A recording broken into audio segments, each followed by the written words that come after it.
want to sort of recap just a little bit. Remind ourselves from chapter 4 that Eliphaz, after Job's sort of discussion and saying words like, I wish I was never born, I wish I could die now, all those kinds of things, which is totally understandable because of everything that's happened to Job. These three friends, quote-unquote friends, of course, the old saying goes, when you have friends like this, who needs enemies, as we're going to find out. Eliphaz is the first one to come in and speak. And we said that Eliphaz started stating his case. The first thing he said, Job, he said, you can't really take it yourself. You've helped others, but you can't take it yourself. Then we talked about what we call a foundational flaw, with the idea is that if anyone who does wrong, that they will always be punished now. Now, the Bible clearly says, and we talked about this, that you reap what you sow. You reap what you sow. That is a true thing. And that's what Eliphaz says, and we looked in Galatians that is a true statement. But our wrong thinking is that we will reap what we sow now. Now. And I want you to bear that in mind as we go through. And then we spent a lot of time on thinking about what are the source of truth. What is the source of truth? Where do we get truth from? And I think it was Sammy and Jacques who were in the back, and they shouted out something AI. I didn't know quite where they were coming from with that, and I just kind of jumped on it and said, yeah, we have to be careful about what the AI says and when we do the searches and so forth. But then, about Wednesday or so, I was walking from the house, came up here to church, and something just sort of struck me. I know what they meant. And what they were talking about was, now you may or may not know this, but now AI, artificial intelligence, can create images, can create video, that can make someone seem like they're saying something, and it looks very, very real, but in actuality, they did not say this. Now, can you imagine the potential if a superpower like Russia, like the United States, that if their leader got on and someone created some kind of video and they made something like some sort of action like they pushed the button, and all of a sudden fear would sweep social media of a nuclear missile being sent here or there. Can you imagine the panic that would happen? Do you remember the story of, and where the film came from, of the invaders from outer space? What was it? The H.G. Wells? What was it called? War of the Worlds. War of the Worlds. And I didn't realize this, but this is an actual radio program that went out over the waves, and people believed that it was real, that it was true, and that these Martians were invading the world. And so we have a very real thing, so we have to be very careful that we understand where we get truth from, and God's Word is our source of truth. So we want to come into chapter 5. In chapter 5, we see that Eliphaz gives Job some advice. We're going to debate on whether it's good advice or not, but he gives him some advice. And we're going to find that there's 3 or 4 key verses that we're all going to read, 3 or 4 key verses, and I'm going to say these are key verses, things that he says to try and help Job, at least from his perspective, but they're wrapped in half-truths. Okay? And that's the danger. That's the danger. So, I want us to take a look at these first few verses, highlighting the very first verse, verse number 1. Notice what he says to Job. Call out now. Is there anyone who will answer you? And to which of the holy ones will you turn? Basically, he said, Job, you're deceiving yourself. You're deceiving yourself. Job, call out. Shout out. Is there anyone out there who's going to listen to you? And the answer is no. Why? Because Job refuses to admit that he's done wrong. Job refuses to admit that he's got sin in his life to bring all these things to pass. And to which the holy ones will you turn? What is he on about that? Let's just think about this first for just a little bit. Job, call out. No one is going to listen. That's the implied answer. Because of your heart, because of the deception. So let's ask ourselves the question first of all. If we have sin in our heart and we call out to God, will God listen? Will God listen? Oh, we can have a big discussion about this.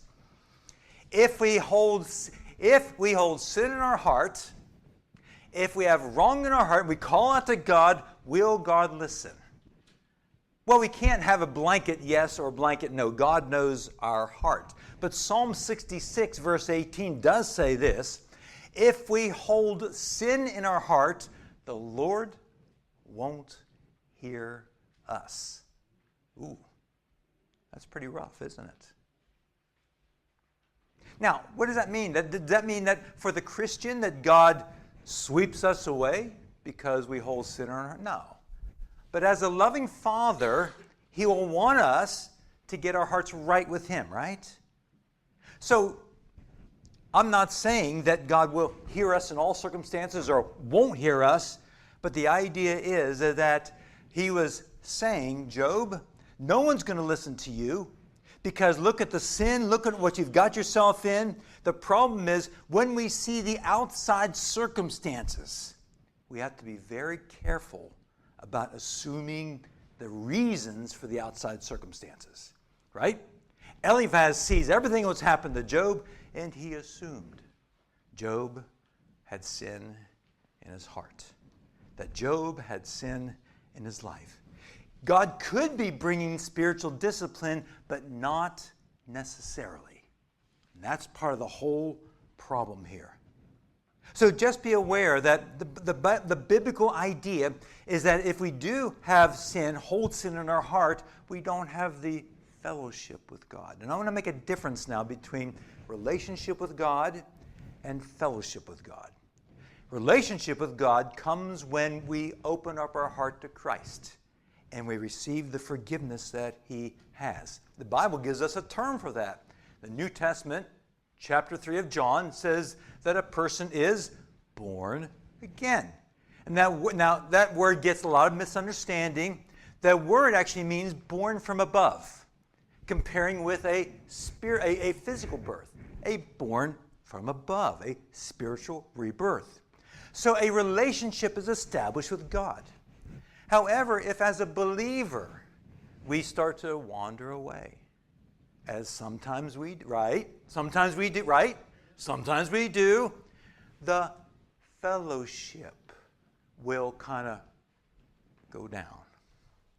But then if our heart gets right, God, I've gone off this direction, I'm wrong, and God leads us back, and we have the fellowship again, all of a sudden there's the warmth again. And doesn't mean the relationship ever went away, just like with your children and my children, right? When everything was wonderful at home and they were listening to you and they were tidying their room and doing all the things that you'd asked them to do, then there's that nice atmosphere, right, at home, right? You remember that? But when things go off and they start to do this, whether with physically or verbally, all of a sudden the house atmosphere gets kind of cold, right? You ever heard that phrase? You can cut the atmosphere with a knife, yeah? And you ever been in that situation? Yes, indeed. That's what's happening here. That's what's happening here. Eliphaz, Job, to which of the holy ones can you refer to? Now remember, Eliphaz saying he has his way of knowing truth by what? His way of knowing truth was from some spiritual experience, some spirit that appeared to him, and that's how he knew what was true versus not true. And we said that's a very dangerous way. A very dangerous way. So Eliphaz then in verse 4 kind of digs in. Job, who's going to listen to you? Well, any of the holy ones, whatever that may mean in Eliphaz's mind, are any of the holy ones going to listen to you? Is God going to listen to you? And the answer is no, because of your sin. But then notice what he does in verse 4. Reading down the next couple of verses. For wrath kills a foolish man. So what is Eliphaz calling Job? He's calling him a fool. Wrath kills a foolish man. And envy slays a simple one you can't think. He calls Job that as well. I've seen the foolish taking root, and suddenly I curse his dwelling place. Verse 4 then, for his sons are far from safety. They are crushed in the gate, and there is no deliverer. Where's the dig? Where's the dig from Eliphaz? What happened to Job's children? What happened to his children? They all died. What was Eliphaz's job? He was there to comfort and to help him. Straight away he comes in and says, Job, because of what you've done, your children are dead. Job, it's your fault that your children have died. Does Job need anything else? Does he really need anything else piled on top of him?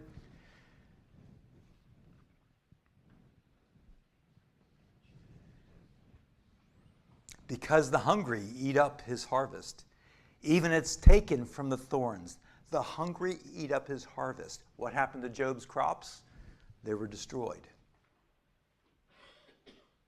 The snare snatches their substance. Verse 6, for affliction does not come from the dust. Affliction doesn't come from just nowhere, nor does trouble spring up from the ground. And he comes to this conclusion in verse 7, yet man is born to trouble as the sparks fly upward. A man is just prone to trouble. A man just has trouble all around him. Is this true? Is this true? Do we as people get into bother, get into problems? Of course we do. Of course we do.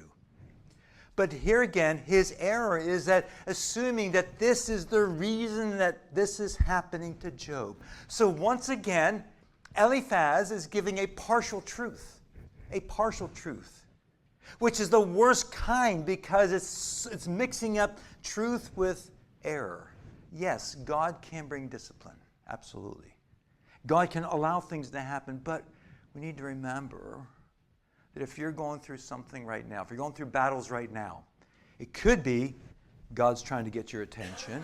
Maybe there's something happening in your heart, in your life, that God is saying, Eric, listen, that's an area you need to get a grip on. You need to get control over. Or it could be God teaching us something through a trial, because we all know that it's through trials that we learn the most. Eric, how do I know which one it is? That's a good question. And the only answer that I could give you is that we are challenged often to stop and think and reflect. Am I living according to how God wants me to live? Is there anything that's off kilter? And if there's nothing that's off kilter, I could say with confidence that God is bringing this trial into your life for some reason, to build you up, to strengthen you.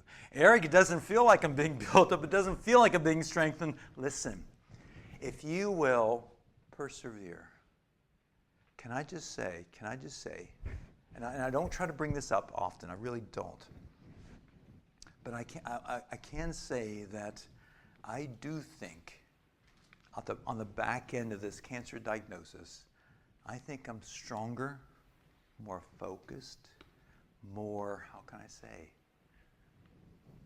depending, trust, thank you, Dorian, for your word, trusting in the Lord, possibly than ever before. And so God could be bringing on this trial in my life for that particular reason. And I can see that possibility.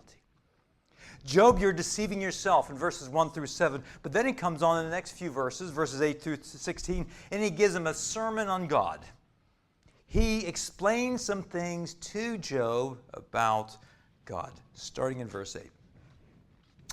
Even as I have, verse 8.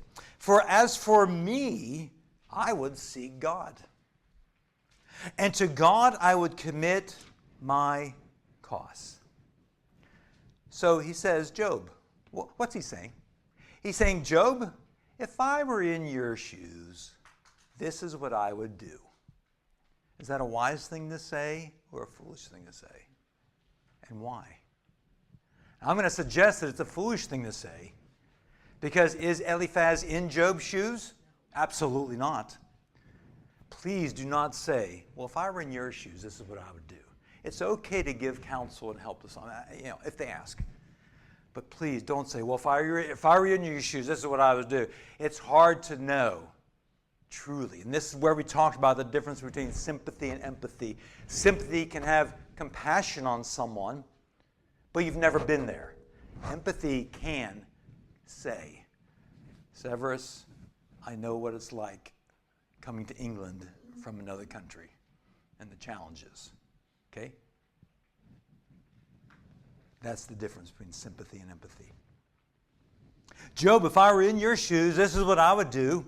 But Eliphaz isn't in Job's shoes. He doesn't know how he would truly respond. We have to be very, very careful about giving that kind of advice, saying those kinds of things to people. He moves on and says this, Job, this is what I would do.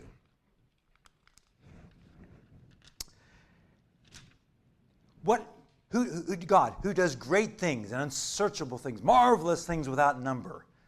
Is that true? Yeah, that's true. But wait a minute.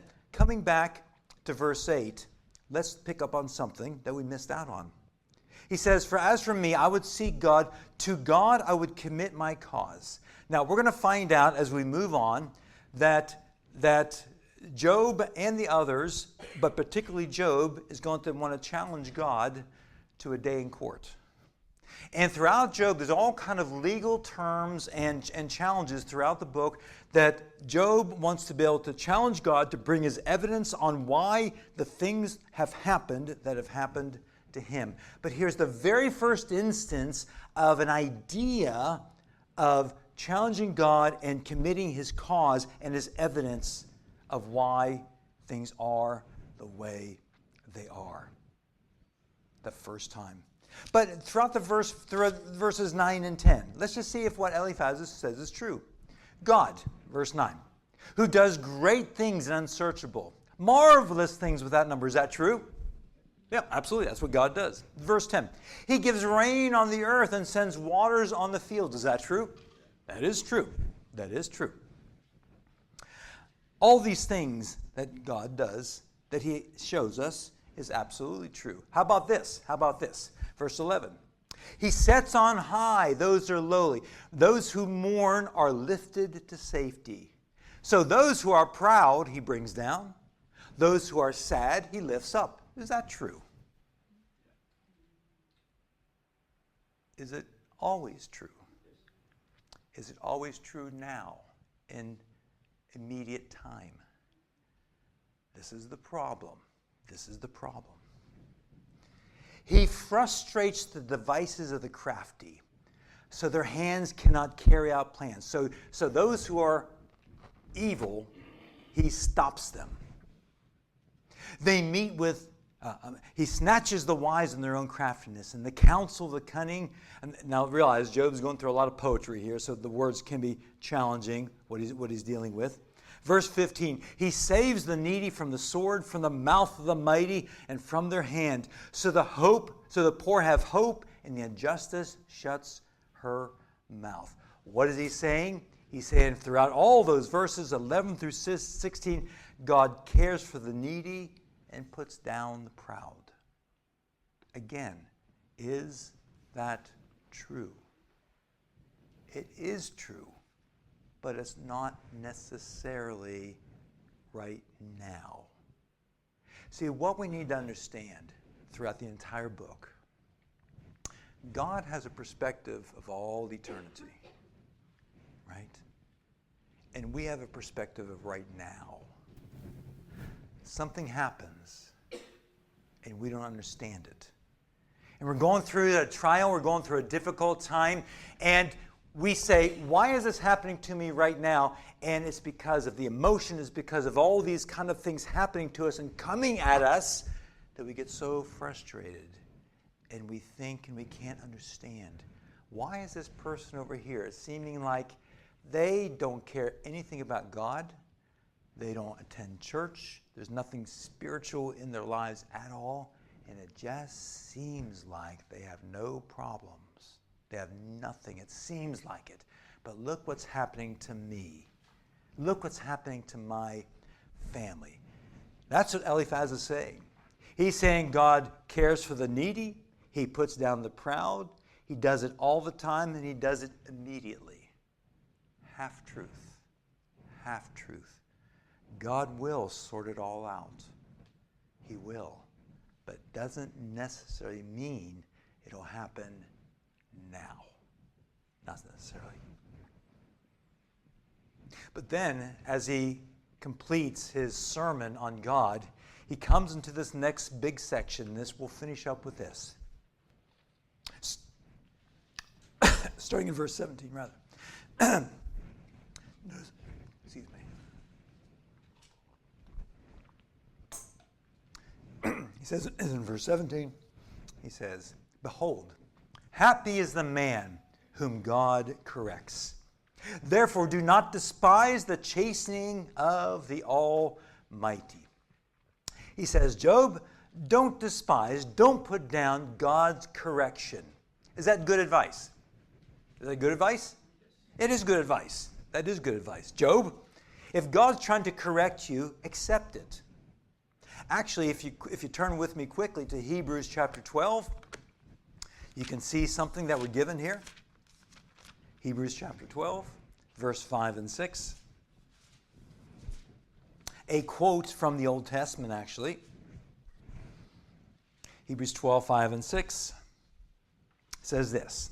It says, "And you have forgotten the exhortation, the challenge, which speaks to you as to sons. My son, do not despise the chastening, the correction of the Lord, nor be discouraged when you are rebuked. For whom the Lord loves, he chastens. Everyone the Lord loves that he disciplines, and scourges every son whom he receives." Is that true? That is true. That's from God's Word. That's from Hebrews, that quotes from the Old Testament. And so it is true that God will discipline his children. That is an actual true. However, Eliphaz is assuming that God is correcting Job. He is assuming this. So then he comes on, he goes out for the next entire several verses from 18 all the way down through verse 25 or so. Notice what it says. Job, listen, God is trying to correct you. You need to listen. You need to be willing to accept the correction of the Lord. You need to stop deceiving yourself. You need to accept the reality of the situation. Look at where you're in. Look at the problems you've had. You've lost everything. You've lost your health. Will you just get yourself sorted and taken care of? Because look what God can do. Verse 18. "For he bruises," speaking of God, "and he builds up. He wounds, and his hands make whole." He can do this for you, Job, if you would just confess. Verse 20. "In famine, he will redeem you from death. In war, from the power of the sword." Job, he will do this for you if you will just, what's the word? Confess.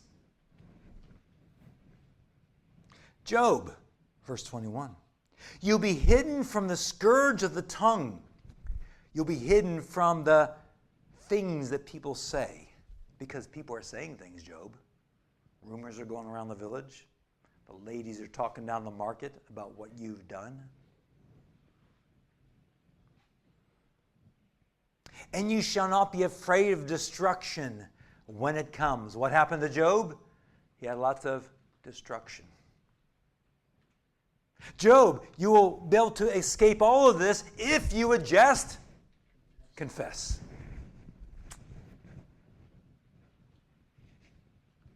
For you have a covenant with the stones of the field, Job, and the beasts of the field shall be at peace with you. Job, this would happen if you would just confess. Job, you shall also know that your descendants shall be many, and your offspring like the grass of the field. Does this sound familiar now?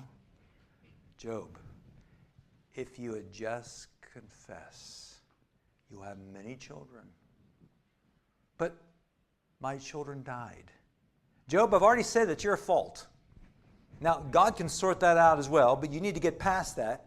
You need to confess your sin. You need to realize the situation you're in is because of what you've done in your life. I don't know what you've done, but God knows. You need to make sure that your sin will find you out.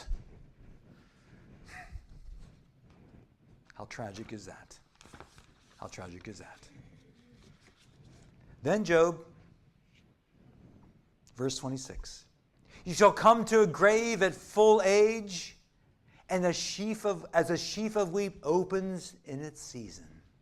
Wow, Job, you're going to live a long time if you would just confess.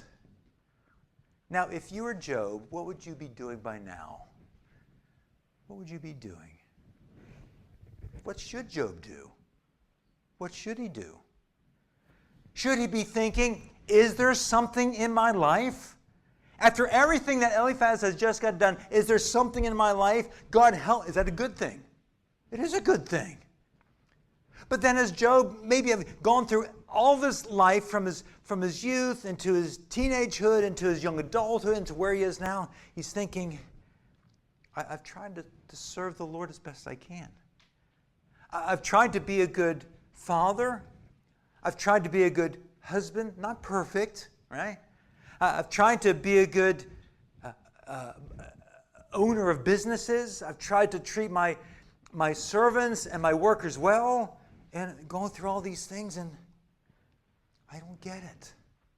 There's nothing that makes sense of why this has happened to me. But he can't get past the fact that it has happened. And that's the dilemma. That's the struggle. That's the struggle that Job is having. And as Job comes into his own comments here, as we move on, you're going to see some of the internal struggles and battles that he has. But then Eliphaz finishes here in verse 27. Notice what he says. He says, Job, listen. This is true. Why? Because we've searched out all these things. It is true. Hear it and know it for yourself. Job, I've done all the research. I've seen and watched so many things all around. But here's the problem. Human observation can be wrong, is limited. Let me read you something from Ecclesiastes, chapter 8, verse 14. You can jot that little reference down if you want to. Let me read this to you from a good version that I like how they translated this. It's from the NET, the NET, New English Translation. It says this, Ecclesiastes chapter 8, verse 14 says this. Solomon, after everything that he has done, he's looked at all the things, and he was a man of great wisdom. Solomon said this. He said, here is another enigma. What's an enigma? What is that? It's a mystery. Here's something that I don't understand. No, that's a Solomon speaking. This is Solomon who is known around the world for great wisdom. This is the man who had the account of, you remember the two women who came? The two women that Solomon had, the two women appeared before Solomon, and I think they were both prostitutes, but they both had a baby, and one of the babies died, And if I remember how it worked out, that one of the babies, one of the mothers who the baby had died, had put the dead baby with the other mother and had taken the live baby, and then they started to fight, saying which baby was a live baby. Remember what Solomon said as he listened to these two stories? Remember? That's right, Chris. Remember, Solomon said, okay, let's take the live baby, get me a sword, and we'll cut him in half. And we'll give half to each mother. And then the real mother said, no, don't do that. Give her the baby. And then the other mother said, fine, that seems fair to me.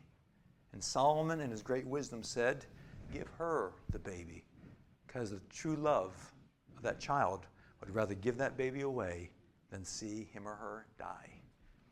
Great wisdom. And this is Solomon saying this. Notice what he says. Here's another enigma. Here's another mystery that occurs on the earth. Sometimes there are righteous people who get what the wicked deserve. And sometimes there are wicked people who get what the righteous deserve. I said, this is also an enigma. This is also a mystery. Now, if you remember, I made mention some time ago that, when this whole thing about my diagnosis came out, I went on the Facebook and people were saying, Eric, you don't deserve this. Don't deserve this. And I really struggle with that word deserving.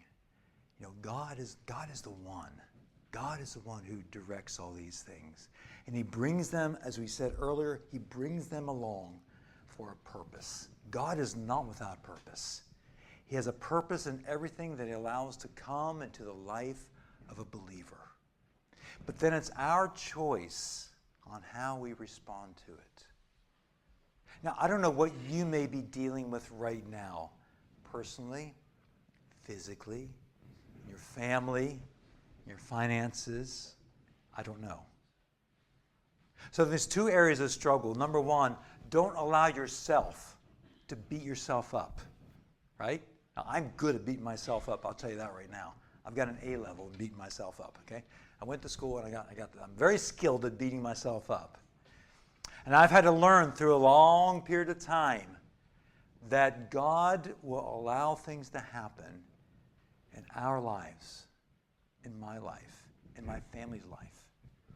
And the great thing is that as I'm sitting here now at 63 years old, I can look back and I can see times in my life that I wonder why God allowed those things to happen. But you know what? The beautiful thing is that it was some time after, and maybe it was a month, maybe it was a year, maybe it was 5 years, that I realized why God allowed that to happen. Even going all the way back to the time when Mom and Dad split up, when I was 10 years old, 53 years ago. And my dad did a runner. He moved up to Canada. And then essentially I've seen him probably 5 times in the last 53 years, probably 5 times. And I really struggled because here was all my friends had their dad along to the sporting events. Their dad went to this, went to that, did things with them at home, all those things. I didn't have that. And I struggled. And I didn't know that 30 years later, God would bring us to England, to Rosington. And the number of families that are around us that struggle, children who have no father. And it's been not easy.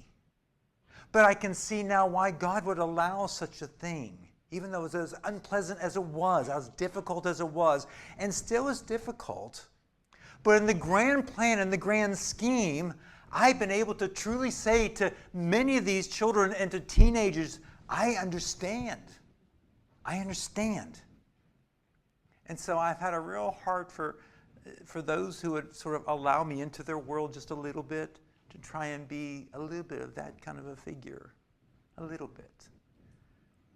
And I don't want to get into details, but it's been a real honor. It's been a real honor. But it's only because of that what happened that God would allow me to have that privilege. So whatever you may be going through right now, I would encourage you, yes, reflect. Is there something that God is trying to teach me? Is there something that God's trying to get my attention on? But then, if there's nothing, then say, God, you have this. I don't understand why. I don't get it. But I'm going to trust you with it. I'm going to just lean back, stop beating myself up, stop worrying, and say, God, in this trial, I give it over to you.